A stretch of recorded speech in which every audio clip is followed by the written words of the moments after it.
You hurt me, you did, several times. It hurts to admit that we're no different. I find it hard to commit, but you don't even try. Still I'm Hey guys, so today I am here to film my September TBR. So the first book I want to read this month is Not My Romeo by Isla Madam Mills, and I will just read you the synopsis. We start off with a lie on Valentine's Day. My blind date isn't the studious guy I expected. He's a drop-dead gorgeous player with sinful amber eyes. Somehow we end up at his penthouse. I blame the gin and tonic. The next day I learn he's Jack Hawk, bad boy professional quarterback of a murky past. The NDA he has me sign should be a warning that he isn't a regular person. Please, I sign it Juliet Capulet. So goodbye, a famous footballer with abs of steel, and good luck tracking down this small-town librarian. But Jack keeps showing up in places I least expect him. Just when I'm sure he's gone, he waltzes into my community theatre and wins the part of Romeo to my Juliet. How's a plain, mostly innocent girl like me supposed to resist a man like him?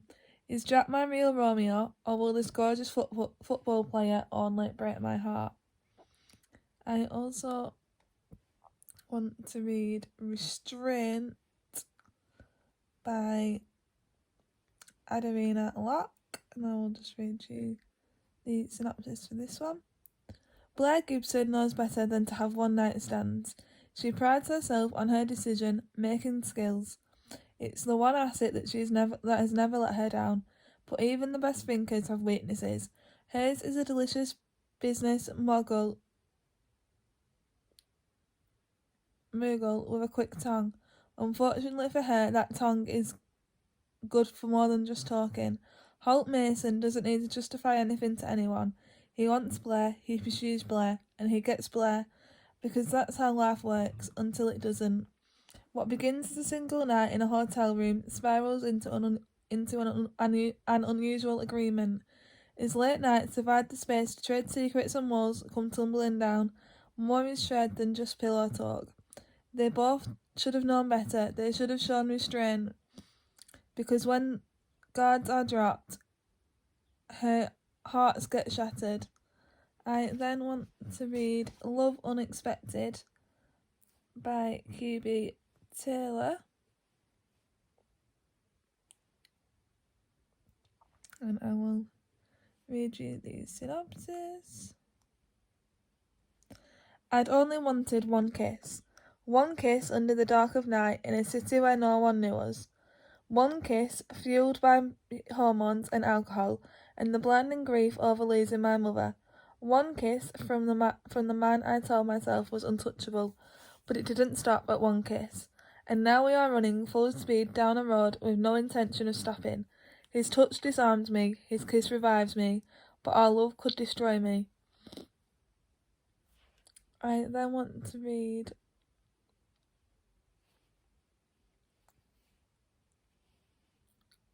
The Player Next Door by K.A. Tucker.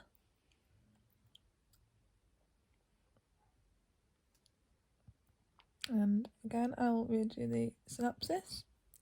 Scarlet Reed has returned to Poison Falls, convinced that 12 years away is long enough to shed her humiliating childhood identity as the town's harlot's daughter. With a teaching job secured and an adorable fixer-upper to call home, things in her life are finally looking up. That is, until she finds out that Shane Beckett lives next door. Shane Beckett, the handsome and charismatic high school star quarterback who smashed her heart, the lying, cheating player who was supposed to be long gone, living the pro football dream and fooling women into thinking he's Prince Charming. Shane Beckett, who is attractive as ever and flashing his dimples at her as if he has done no wrong. Scarlett makes it abundantly clear that old wounds have not been forgotten. Neighbours they may be, but friends they most certainly are not. She won't allow herself to fall for the single father and firefighter again. No matter how many apologies he offers, how many times he rushes to her aid, or how hard he makes her heart pound.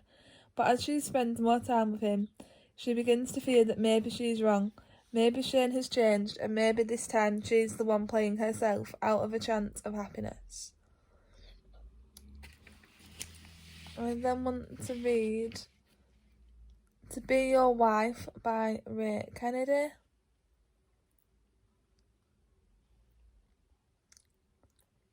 And I'll read you just synopsis to that. We are just friends, I swear. When I met my best friend's brother, Tuck, there was an instant connection, but the timing is all wrong. He's on the rebound, and I'm about to graduate and move away. So we will just be friends, close friends, friends who sometimes share a bed and maybe do more than sleep. But I can't get emotionally attached, not when I'm moving back home soon, home to my new job, my family, and where Wes is waiting for me. Besides, everyone knows Wes is who I'm going to marry, right? And then the last book I want to read is Make You Hate Me by Candy Steiner, and I will just read you the synopsis. If he kisses me right now, I'll drown. Every sip of air is shallow and burning, because in the arms of my best friend's brother, I'm the closest I've ever been to sin. His eyes flick to my lips, and I remember the first time I tasted him, 7 years ago, before I left this town and vowed never to return. His hands grip my waist, and I remember the pain when he rejected me, when my entire world crashed down at his command. His jaw clenches and my senses come alive with one stinging reminder. I'm not his to kiss, and he's not mine. I tried to stay away from Tyler Wagner, putting an entire country between us, but when his sister's wedding brings us back to the small town, to the same house, I can't avoid him, no matter how hard I try. He's always there, his dark eyes bewitching, luring me into their depths. The memory of us pulls me under like a rip current, and when he flashes that smile, I lose my breath, along with my will, unable to escape his grip and find the surface. Now hours before our plus ones arrive for the wedding, I'm in his arms, begging him to make me hate him. They know, knowing he never could. If he kisses me right now, I'll drown. And I'll take him with me. And I'll take him down with me. So yeah, that is all what I want to read in my TBR for September, and I will obviously see you guys in my next video, so bye! You hurt me, you did, several times. It hurts to admit that we're no different. I find it hard to commit, but you don't even try. Still I'm better with than without you.